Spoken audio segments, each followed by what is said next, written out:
Hello, everybody. I thought, that to celebrate 20,000 subscribers on YouTube, that I would do a quick Q&A. I've gotten so many questions recently, and I kind of like the unique ones. And so what I did was, especially through Instagram DM, I saved them and I wrote them out, the unique ones, and I figured at my 20,000 subscriber time that I would, answer those questions. Well, one take Gary and low tech Gary doesn't know exactly how to, figure out how many subscribers he has, but I don't know, maybe it's somewhere around there, right? So anyway, let's do it in that. Okay, question number one. When you played chess against, let's see. Oh, okay, yeah, right. Yeah, when I played chess against Bobby Fischer, who was a world champion, about 50 years ago, maybe not 50 years ago, but in, 1973 or something like 1972. I mean, I remember I was about 18 or 19 years old, when we played computerized chess against each other. And it was actually, pretty exciting. Computer chess games, portable ones that you could take home, had just come out. This is like 1973, somewhere around there. And I remember Bobby Fischer was the reigning world champion. I believe he beat, was it Boris Spassky, the Russian chess player? I can't, this many years ago, I can't really remember the names. But anyway, I was at a place called Chess and Games Unlimited, and he would come in to play the computerized chess. And one day I was playing it, and he came up next to me, and he said, "Let's switch games halfway through." And so, so we went through, I believe we went through about 20 moves or something, and then he took my computerized chess machine, and I took his. And needless to say, I didn't fare very well, and he just totally buried those computers, back then. So anyway, that's how I played chess with Bobby Fischer, and I got beat.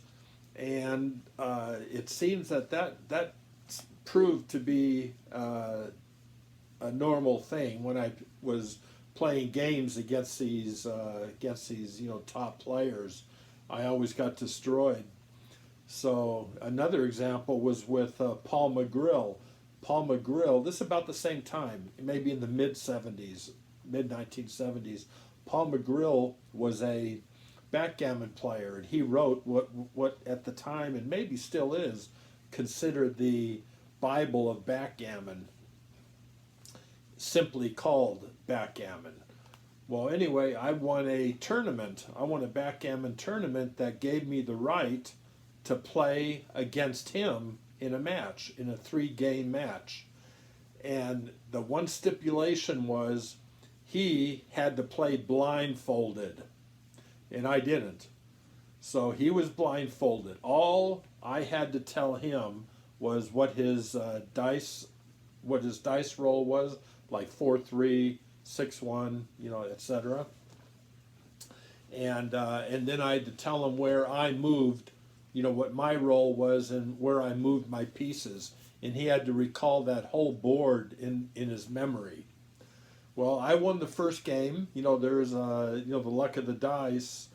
There's a lot of that in backgammon. I won the first game, although he never lost track of where he was at in the game, even though he was blindfolded. The second game, he just barely beat me. He got a double on the last roll, on his last roll, that cleared his board. I think he had 3 pieces left in his home court. I had 2 pieces left. So had he not rolled a double, he wouldn't have won. If he would have just rolled anything besides a double, he would have taken 2 pieces off, would have left him with 1 piece, and then I had a piece in the two pieces in the one slot, and so I would have won. Well, he rolled a double, so he won the second game, and then he pulverized me on the third game. So, once again, I played a top player in a interesting game and got destroyed. Another quick story, I don't know if you guys are interested in this, but another quick story was with Stewie Younger. Do you guys know who Stewie Younger was? He was a world champion poker player, and he was a pretty sad figure. He was a drug addict, and but probably the best gin rummy player in history, and poker player. He won the world championship. I believe he won 3 times. I think he won back-to-back ones, and then he won another one in 1995 or 1996, and so he was a world champion poker player and gin rummy player. Before that, nobody would play him anymore at gin rummy, and so he had to find a different game. He picked poker, and he was just absolutely brilliant, and he was also very much a total jerk. He was mean to the dealers. He was mean to the floor staff. He would be mean to me, to the other players. I didn't play very often his games. He played extremely high limit, but I did get a chance to play a couple times with him. And once again, I don't remember myself faring very well against him. So anyway, that's a story of 3 world champions who all took me to school. But a lot of people have said, well, that's pretty exciting life. You've done this, you played against that person. Well, something, if you live long enough, you're going to have a lot of experiences also. So, so there you go. Okay, next question. I've seen you, it's about Metazoo. I've seen you playing a lot of Metazoo. I don't have, the right glasses for reading this in that, but I see Metazoo, and I remember the question was something like that. Yes, I absolutely love Metazoo. It's probably since Dungeons and Dragons came out, back in the, I believe that was the 1980s, right? I haven't been this excited over a game since Dungeons and Dragons. And, Magic the Gathering, I think, came out in 1993. I didn't even get involved in Magic the Gathering until 1995, or 1994, towards the end maybe. I didn't even collect the alpha or beta sets, and I collected everything, because back then it wasn't known as anything, and it didn't seem all that special. So, and then Pokemon, of course, came along, and that had such a huge following in Japan that I had a feeling it was going to be very, very big here, which it turned out to be. But since that time, even though I've had a lot of fun with Yu-Gi-Oh! And I've had a lot of fun with, Dragon Ball Z, like I've said many times, right over here I have my Dragon Ball Z. I don't keep many binder sets here at this house, but I do have my Dragon Ball, my old score sets that I put together. Anyway, none of those games, were even close to how I felt about Pokemon. But man, I had an awful lot of fun with, especially with Dragon Ball, and until Metazoo came out last year. Metazoo came out, and I saw I felt a type of interest that actually made it so I couldn't put it down. I kept looking, and I kept reading, and it's because of the historical figures. You can say, real historical figures. Of course, they're, they may not be real, although some people from those regions will argue with that. But, we're talking about things like Bigfoot and the Jersey Devil, and my favorite, Joint Snake, and it was just, I was just so fascinated by that. I love the mythology. I love the history, of the concept of the game. And so, I mean, I dove right into it. I saw it. I ordered, a bunch from the Kickstarter set. Remember, this was last year, and one of the funny things was I did a video on it recently. Is that back then the owner Michael Waddell, he sent me 10 packs of sample packs, of the Metazoo. Now this was like last August, or somewhere around there, nearing a year ago. He sent me these packs, and but they were nothing, and so I got them, and I thanked him for for sending them, but I didn't take the time to look at them. I didn't even open them. I put them aside, and you get busy in life, and so I forgot about them. And then just about a week ago, Michael DM'd me, I think, or texted me or something, and he said, do I still have those sample packs that he sent me last year? And I said, what sample packs? When you get to be my age, you forget things pretty easily, and so he cut and pasted our conversation, that we had. It might have been over DM on Instagram, but he took a screenshot and sent it to me, and it shows that he sent them to me. It shows me responding, thanking him, for that kindness. So that means I did get them, except I had no idea where they were. But because I'm so into Metazoo now, building my sets and things, I thought, well, I got to find those. So I spent about an hour and a half at one storage locker, and then I went to my other one a little further down, and I found that that package, with those 10 Metazoo packs, sample packs inside with the black borders. And anyway, I had some pretty unbelievable pulls. And so if you're curious about Metazoo and what was inside those sample packs, just check my other videos here. It was about 3-4 videos back.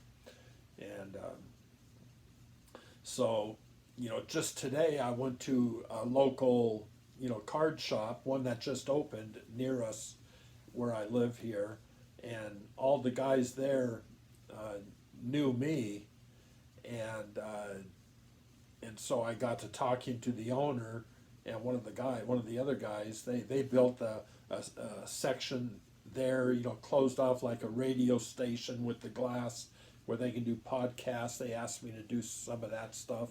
They asked me to do a meet and greet, and like that store has only been open about 3 weeks or something like that. And I love to support our local hobby shops, or all hobby shops, or all hobbies pretty much. I like to support. So I'll be doing some stuff with them there. But at the same time, I mentioned to them, I said, you guys got to get Metazoo in, and I told the owner, I said, you order as much Metazoo as you can, and I said, if you don't sell it, I'll buy it all from you. So zero risk. Well, it turned out that he had already had conversations with Metazoo, and he was already considering it. Now for sure he's gonna get it. And so I kind of like the idea that Metazoo is doing direct to card shops, and so we can buy those sets, the first edition set when it comes out at the end of July, and subsequent sets basically for MSRP. And because I think that's what we need more of. So anyway, there, that's my Metazoo story. And you say, why Metazoo? Because it's just so cool. I love the concept. I love the cards, the reverse hollows. are the nicest trading card I've ever seen. And I know the reverse hollows aren't as rare as the hollows, but with the reverse hollows, only the character itself is in a foil, kind of like with the Shining cards, like Shining Charizard, where only the Charizard that's flying in the air is shiny, is foil. Well, all of these, all the reverses are only the characters. And I'll tell you one that's super cool is my favorite character, which is Joint Snake. And the reverse hollow on that is just out of this world. I just totally love it. And let me add this. I get nothing, from Metazoo. I get nothing to say this. And I think one of the things, in fact, somebody asked a question on this about, why don't I'll make this, one of the questions. Something like why don't I monetize? Why don't I monetize my YouTube or whatever? And so after looking up what monetize YouTube means, I just never have, and so I really don't. I don't know if you can even monetize Instagram, or because on Instagram I have 44,000 followers. Is there any way to monetize that? But anyway, I don't. I've worked my whole life. I've saved enough, so I'm pretty comfortable now, and so I haven't monetized anything. So a lot of people like that about me, that if I say something, they know that whether I'm right or wrong, they know I'm not influenced by anything outside of me. Nothing is going to influence my opinion because I'm getting paid for doing it or anything like that. I'm going to tell it like it is from my view, from my point of view. And have I been wrong? Oh, I've been wrong many, many times. I love to tell my stories, about like with cell phones. When cell phones first came out, they were like this big, and I said, cell phones, what a stupid idea those are. I mean, there's a phone booth on every single corner that if we want to make a call, we just go and, put in our dime and make a call. Who's going to spend money to stick a big old phone in your hand and carry it around?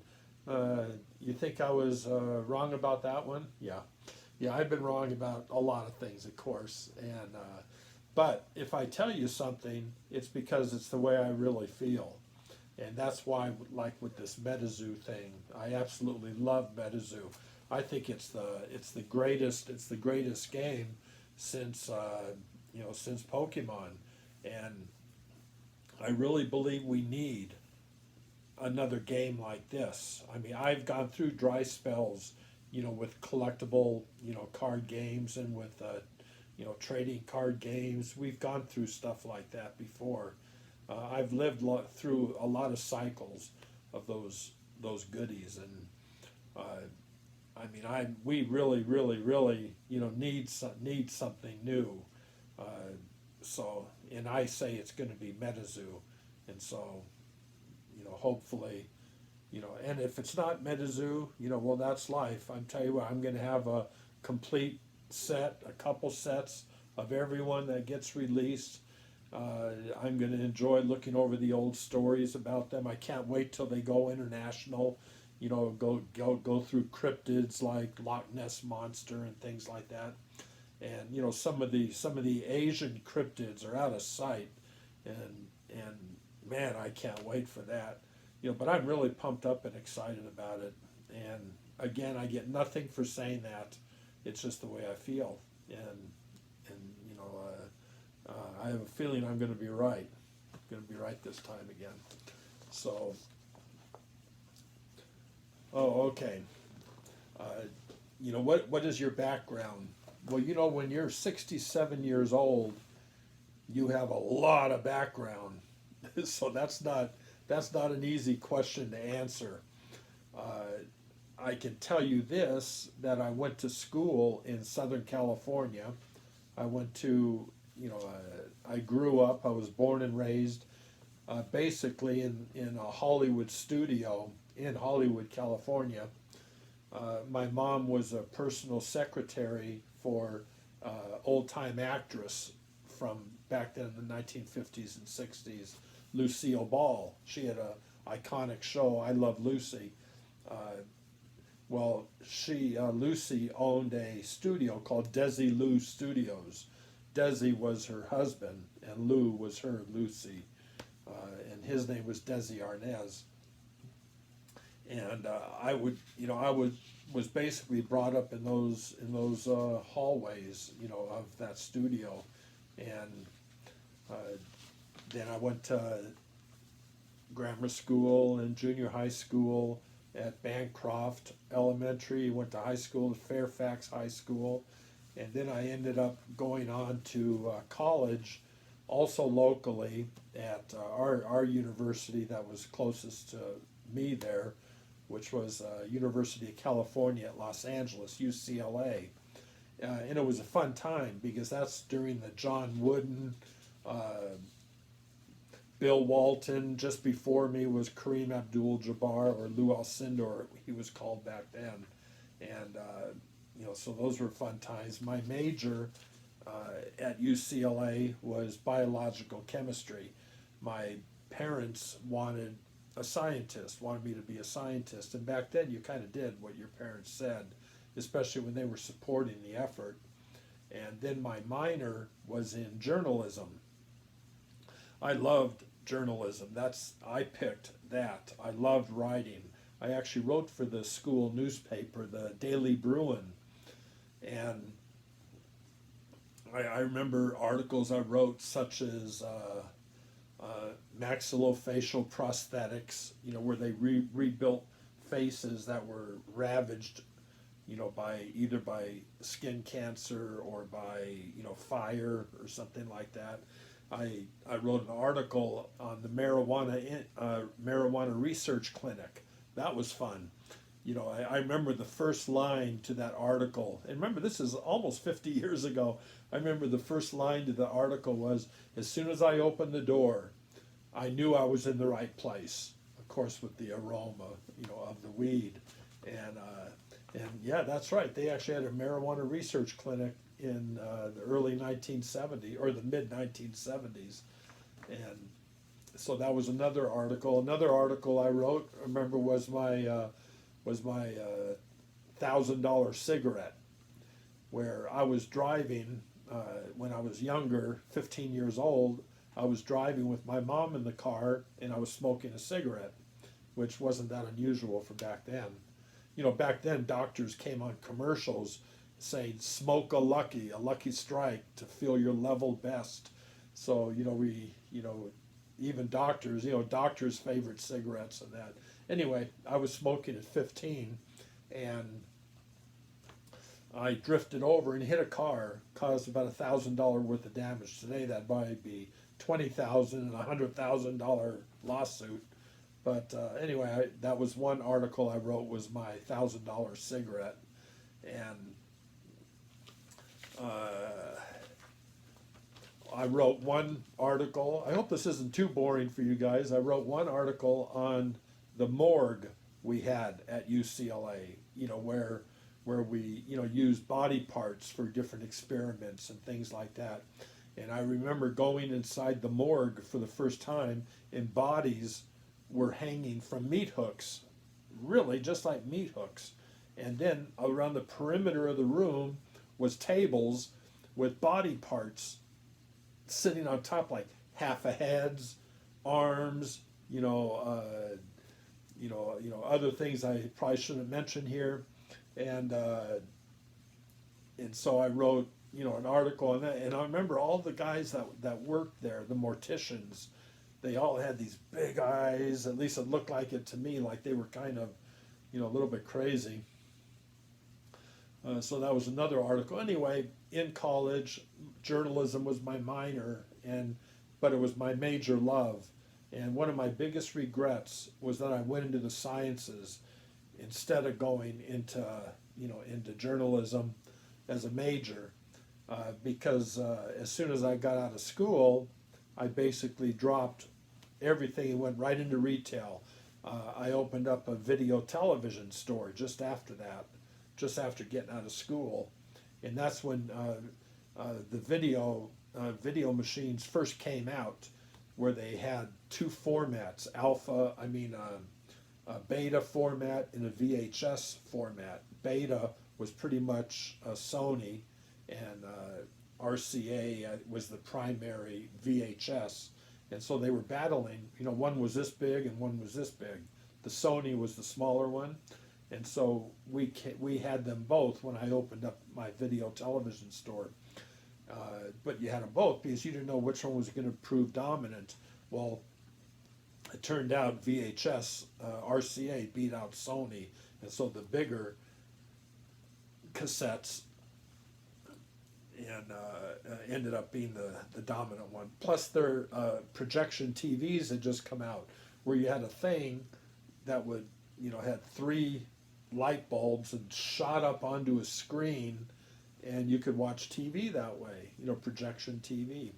So, anyway, that there's a lot more. Maybe at another time I'll get into my life after that and what happened, and but because right now we're almost on half an hour, so let's see what else. Okay, where do you keep your collection? Well, like many of you know, I have multiple storage lockers. I have my main collection, not even in the state of Nevada. It's in my very secure storage facility in California, and it's been there since I think 2004. Is when I opened that up, and I've made a lot of moves since then. I moved back to Ohio, had opened up a store there, a collectible store. I moved to Vietnam and worked in Vietnam at a casino resort. It was actually just a resort. We put a casino in, and that was interesting. Working in a communist country, and I'll tell you something. You don't want to live in a communist country. That's all. That's all. I don't want to get political because I believe all politicians are crooks, and they're all run by big business, and so. But I won't get into that. But I will say that living in a communist country and working in a communist country, especially for the locals, for the poor people, is no bargain at all. And that the one good thing about that is that that's where I was the director of the resort, and at Autism Instruct, my wife Tuan, she was the assistant director of the resort, and she was nice enough to act as my interpreter too, because all of my employees there, none of them spoke English. They spoke, if they spoke a second language, it was probably Russian, but primarily Vietnamese. And so Tuan at Autism Instruct, she was nice enough to act as my interpreter, and so. Anyway, that's how we got close, and it's you might find it interesting that we fell in love while I was working there, and she wanted me to stay there when my time was up at the resort. She wanted me to stay, and I told her, well, I can't stay because I have 2 sons that are middle teenagers, and I got to get back, and be a father in that. But I told her, I said, listen, you come with me back to America, and if after 5 years, when my boys would be pretty much grown, after 5 years, if you want me to go back to Vietnam, then I will, and I'll spend the rest of my life there. Otherwise, you decide you want to stay in America, then we'll stay in America. I said, but just give me 5 years to be able to take care of my sons. One of those sons, of course, is Pokemon Prince on Instagram, and So, you know, anyway. Okay. Well, you know, at half an hour, I think I'll stop here, but I'm going to do another Q&A. I don't know what is this, 20,000 subscribers or something like that? Yeah, this by 20,000. Well, maybe next month when I have maybe 50,000 or something. I don't know how fast it goes up. I don't even know where you see your follower. How do you follow? Anyway. But let's just say this is 20,000. Then at 100,000 next month or something, I'll do another Q&A, and I'll try to be a little more card specific. But people ask questions about me for whatever reason. You know, they're interested in you know, some of my life story, and I don't mind talking about it at all. In fact, it's kind of flattering to get young people asking me stuff like that, and so I will do it again. So, you know, anyway, you know, thank you all. I love you all, like I always say, and I certainly do. And, you know, be sure to, let's see, what does Graham Stephan say? Smash the like button. I don't know, how does that help you if you smash the like button? You know, I mean, well, why don't you do it? Why don't you smash the like button? At least do it for Graham, okay? He's my new neighbor. He's a friend of mine now. So let's do it for him, and subscribe so I get to that 100,000 next week or next month or whatever it is. Maybe I have 100,000 already. Do I? I don't know. Oh well. You know, either way. Okay. Love you all. Thank you. Take care, and good night.